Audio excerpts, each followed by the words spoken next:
बोलो गुरुदेव भगवान की जय। श्री भक्तमाल में आज श्री हरि ध्यान निष्ठ भक्तगण में श्री प्रथु जी का चरित्र है, जो पीछे से ही दोबारा पढ़ा जा रहा है। श्री प्रथु जी के अवतार की कथा।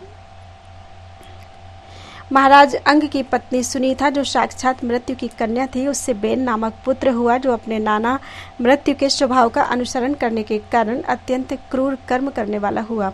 फलस्वरूप उसकी दुष्टता से उद्विग्न होकर राजर्षि अंग नगर छोड़कर चले गए। राजा के अभाव में राज्य में अराजकता न फैल जाए, इसलिए ऋषियों ने और कोई उपाय न देखकर बेन के अयोग्य होने पर भी राजपद पर अभिषिक्त कर दिया। स्वभाव से क्रूर, ऐश्वर्य पाकर अत्यंत उन्मत्त, विवेक शून्य बेन जब धर्म एवं धर्मात्मक पुरुषों को विनष्ट करने पर तुल गया और ऋषियों के समझाने पर भी समझना तो दूर रहा, उल्टे उनकी अवहेलना की, तब क्षुब्ध ऋषियों ने क्रोध करके हुंकार मात्र से बेन को मार डाला। परंतु कोई राजा नहीं होने के कारण लोक में लुटेरों के द्वारा प्रजा को बहुत कष्ट होने लगा। यह देखकर ऋषियों ने बेन के शरीर का मंथन किया। प्रथम जांघ का मंथन किया तो उसमें से एक बौना पुरुष कुरूप काला कलूटा उत्पन्न हुआ, और जब उसने पूछा कि मैं क्या करूं, तो ऋषियों ने कहा निषिद्ध, बैठ जा।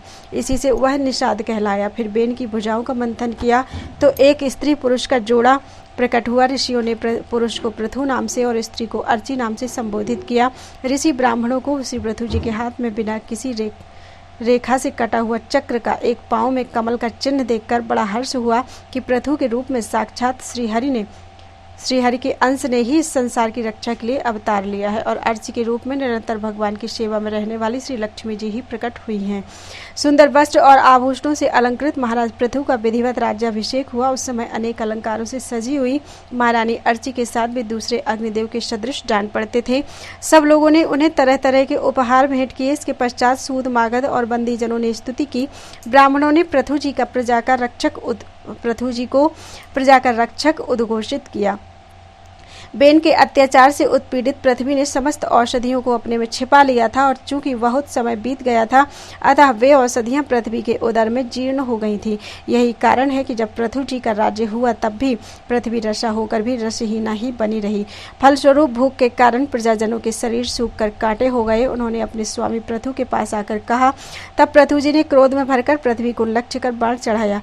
पृथ्वी प्रथम तो डरकर गोरूप धारण करके भागी, परंतु कहीं भी बचाव न देखकर श्री पृथु जी के शरण में आ गई। तब पृथु जी ने पृथ्वी के संकेत से गोरूप धारणी पृथ्वी का दोहन किया, जिससे पुनः सभी अन्न और औषधियां प्रकट हो गई। प्रजा सुख चैन से रहने लगी। परम धर्मात्मा श्री पृथु जी ने 100 अश्वमेध यज्ञ करने का संकल्प कर 99 यज्ञ पूर्ण होने पर जब 100वें अश्वमेध यज्ञ का प्रारंभ किया तो इंद्र ने अपना सिंहासन छीने जाने के भय से बहुत विघ्न किया।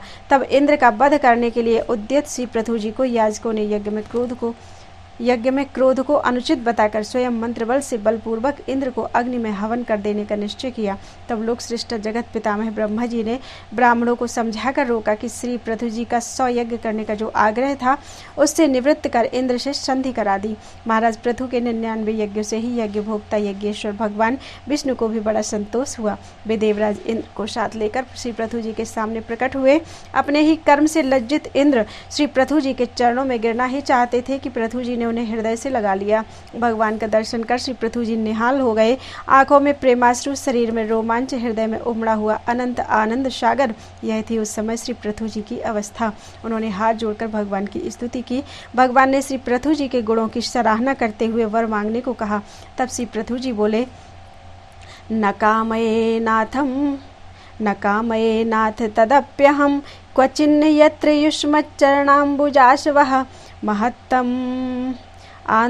महत्तमांतर हृदयान्मुखच्युतो विधत्स्व करणायुत में समय वरह।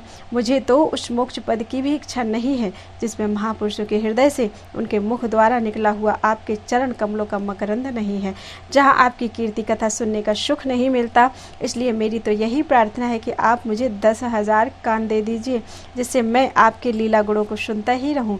इस प्रकार प्रार्थना करने पर उसको अपनी भक्ति का वरदान देकर भगवान अंतर्धान हो गए। बहुत काल तक धर्मपूर्वक प्रजा का पालन कर श्री पृथु जी सनत कुमार जी जी के उपदेशों का स्मरण कर कि अब मुझे अंतिम पुरुषार्थ मोक्ष के लिए प्रयत्न करना चाहिए।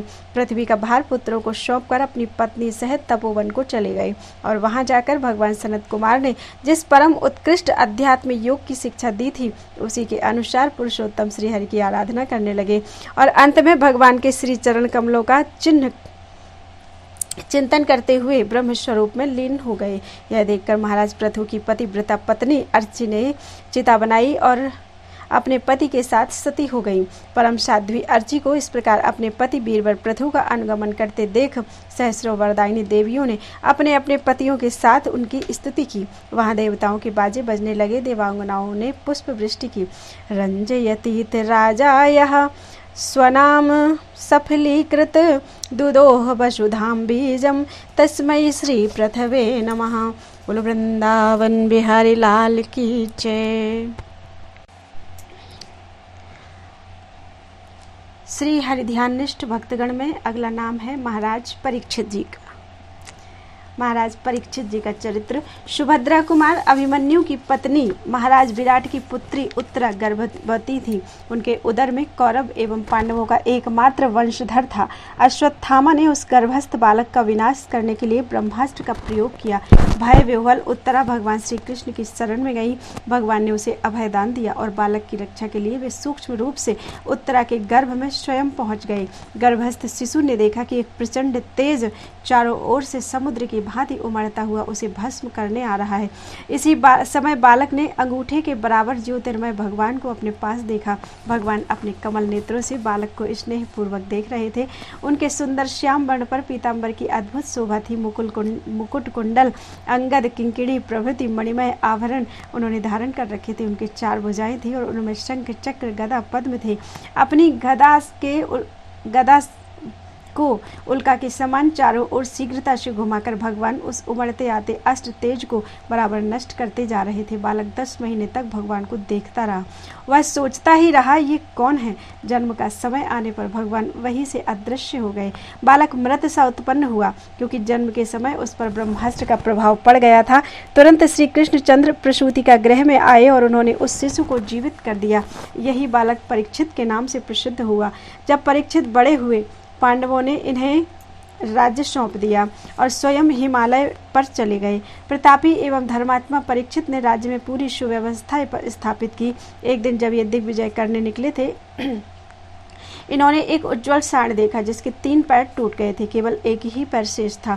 पास ही एक गाय रोती हुई उदास खड़ी थी। एक काले रंग का शूद्र राजाओं की भांति मुकुट पहने हाथ में डंडा लिए गाय और बैल को पीट रहा था। यह जानने पर कि गौ पृथ्वी देवी हैं और वृषभ साक्षात धर्म है तथा यह कलयुग शूद्र बनकर उन्हें ताड़ना दे रहा है।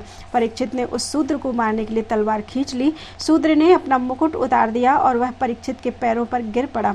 महाराज ने कहा, कली तुम मेरे राज्य में मत रहो। तुम जहाँ रहते हो वहाँ असत्य, दंभ, छल, कपट आदि अधर्म रहते हैं।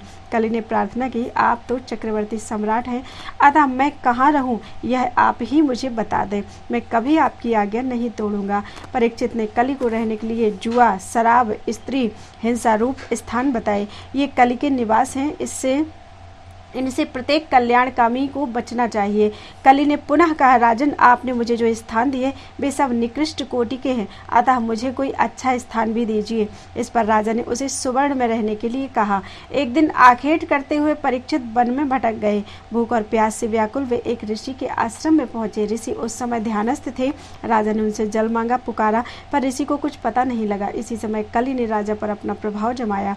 उन्हें लगा कि जानबूझकर ये मुनि मेरा अपमान करते हैं। पास ही में एक मरा हुआ सर्प पड़ा था। उन्होंने उसे धनुष से उठाकर ऋषि के गले में डाला। यह परीक्षा करने के लिए कि ऋषि ध्यानस्थ हैं या नहीं, और फिर वे राजधानी लौट गए। बालकों के साथ खेलते हुए उन ऋषि के तेजस्वी पुत्र ने जब यह समाचार पाया तब साप दे दिया, इस दुष्ट राजा को आज के 7वें दिन तक्षक काट लेगा। उस समय वे भीमसेन द्वारा विजित मगध राज जरासंध का स्वर्ण मुकुट सिर पर धारण किए थे। उसमें कली का वास हो गया था, इसलिए उनसे यह अकरणीय कृत्य हो गया था। घर पहुंचकर मुकुट उतारने पर परीक्षित को स्मरण आया कि मुझसे आज बहुत बड़ा अपराध हो गया है। वे पश्चाताप कर ही रहे थे कि इतने में शाप की बात उन्हें पता लगा। इससे राजा को तनिक भी दुख नहीं हुआ। अपने पुत्र जन्मेजय को राज्य देकर वे गंगा तट पर जा बैठे। 7 दिनों तक उन्होंने निर्जल व्रत का निश्चय किया। उनके पास उस समय बहुत से ऋषि मुनि आए। परीक्षित ने कहा, ऋषिगण, मुझे शाप मिला, यह तो मुझ पर भगवान की कृपा ही हुई। मैं विषय भोगों में आसक्त हो रहा था। दयामय भगवान ने शाप के बहाने मुझे उनसे अलग कर दिया। अब आप मुझे भगवान का पावन चरित्र सुनाइए। उसी समय वहां घूमते हुए श्री सुखदेव जी पहुंच गए। परीक्षित ने उनका पूजन किया। उनके पूछने पर सुखदेव जी ने 7 दिनों में उन्हें पूरी श्रीमद् भागवत का उपदेश दिया। अंत में परीक्षित ने अपना चित्त भगवान में लगा दिया। तक्षक ने आकर उन्हें काटा और उसके विष से उनकी देह भस्म हो गई, पर वे तो पहले से ही शरीर से ऊपर उठ चुके थे। उनको इस सब का पता तक नहीं चला।